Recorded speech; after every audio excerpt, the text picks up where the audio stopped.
Alright everybody, I got some sad news today. Rockstar announced this morning that the big Red Dead Redemption remaster and or remake we were expecting is not going to be a reality.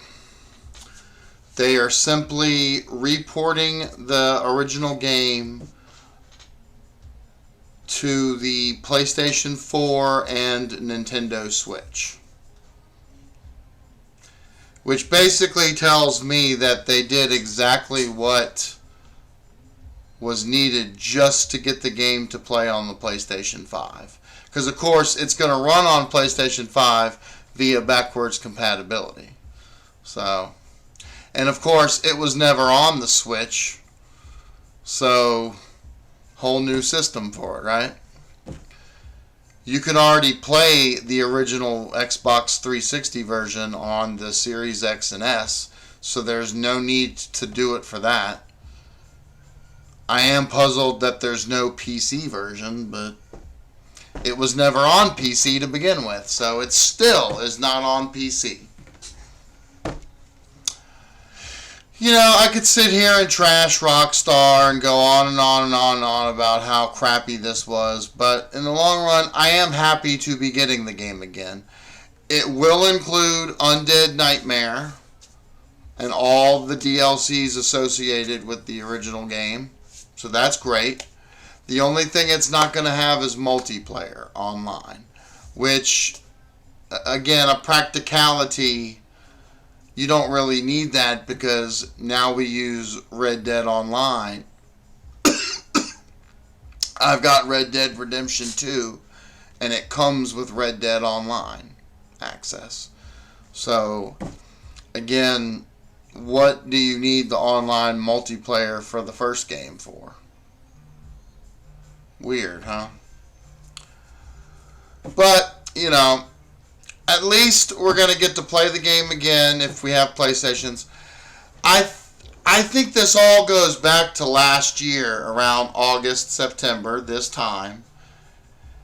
PlayStation Plus had both games, Red Dead Redemption and Red Dead Redemption Undead Nightmare, streaming on their service. And with no warning and no explanation, Rockstar took them off of the service. So it left PlayStation users completely in the dark. Because of course, as you're seeing on the side of your screen, these were PlayStation 3 games. So they would not work backwards compatibility wise on the PS5 anyway. So the only way to play them would have been streaming on the PlayStation Plus Premium service, which I subscribe to, and they're not on there. So they basically did what they had to do to get the game back on PlayStation, and that was it. They didn't do any of the stuff we wanted. It's probably going to be 1080p HD. I wanted 4K Ultra HD with ray tracing and all the bells and whistles that a PS5 could afford you, you know. The Grand Theft Auto 5 release on PS5 is incredible. It uses the DualSense controller, and when you're playing, you hear stuff coming out of the controller and all that, as well as out of your surround speakers and all that stuff. It's really neat. That would have been amazing to do that this time for this game. This is a big letdown. I'm not going to say I'm pissed off, but it is a big letdown. Because there's so much they could have done here that they just didn't. All we're getting is a report of the original game in the same way you would have played it on the PlayStation 3.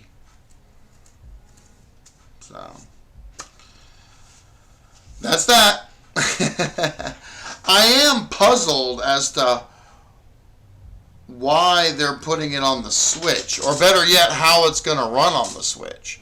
Because, I mean, look, I'm a Switch fan. You all know. My video game systems consist of a PlayStation 5, a Nintendo Switch, a Nintendo Wii U, And yes, I do play a few games on my Apple Mac computer.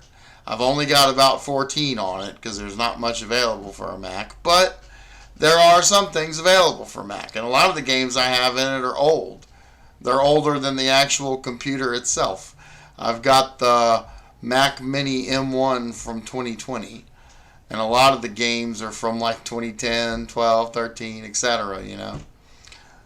But whatever the deal, I game on those platforms.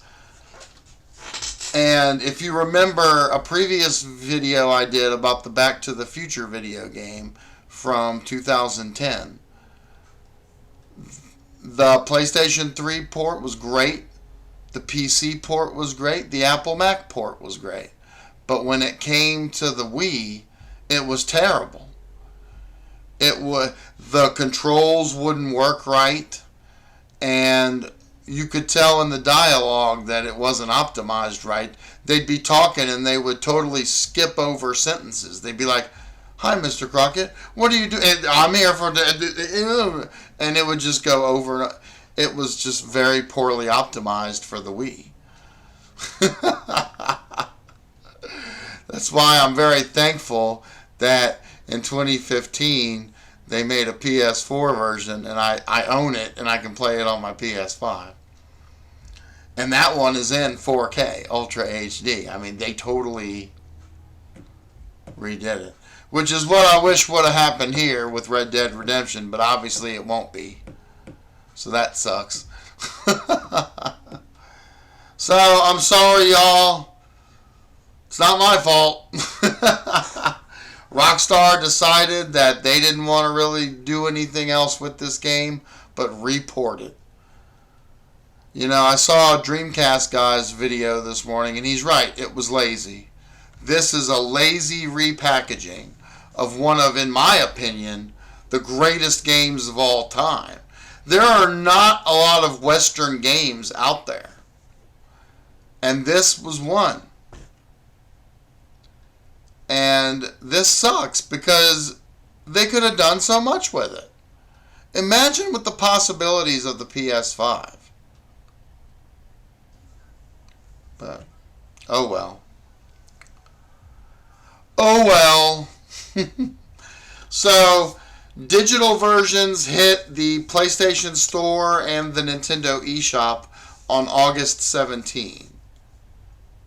Digital versions, physical versions will hit GameStop, Walmart, Best Buy, etc.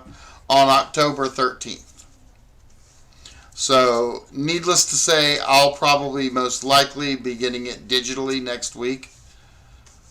I don't feel like waiting, and quite frankly, what's the physical version going to have? If they were lazy with this, it's probably just going to be a sheet of paper in the front slide, and that's it. So, I just assume get the digital. And look, I've been drawn into the digital ecosystem with everything. I barely buy DVDs and Blu-rays anymore. It's mostly digital on Apple TV. So, you all know I'm an Apple head. That's why I don't want an Xbox. I actually own this game in the Xbox ecosystem. But the thing is, with the Xbox, it only works well when you have a PC to go with it. The PlayStation 5, I'll go into this with you. Sales pitch for the PS5 is completely compatible with Apple Mac computers as well as iPhones and iPads. There's a remote play app for the PlayStation 5 that is available for all the Apple platforms. Apple iPad, Apple iPhone, and of course Mac computers. And you can remote play your PlayStation 5 that way. I have mine set up. I turn it on in the other room, come back here with my controller, bada bing, bada boom, I'm playing the PS5. And my Apple Mac is just providing me another screen. And it's really cool. You can't do that with the Xbox. As I've told y'all before, I had an Xbox Series X around January earlier this year, and I got rid of it because there was nothing I could do with it. You can't remote play with Apple. The way you remote play with an Xbox is with a PC. See, that's where Xbox gets you. Xbox is basically an add-on for a PC gamer. If you want a little console action, that's about it. Because it does not work at all with anything Apple. Nothing.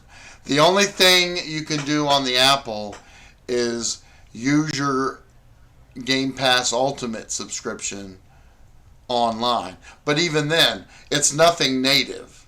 You have to go to the Xbox website, log into your Game Pass account, and then you can play whatever games are streaming on your Game Pass Ultimate subscription. Even on the iPhone, I remember I had it set up. I had to bookmark the web address and all that. There's no app for it. So Xbox is not my bag. I've said that I'm not crapping on Xbox. I'm sure Xbox is a great platform to have. It's just not for me because I like Apple. And Sony and PlayStation work very well with Apple.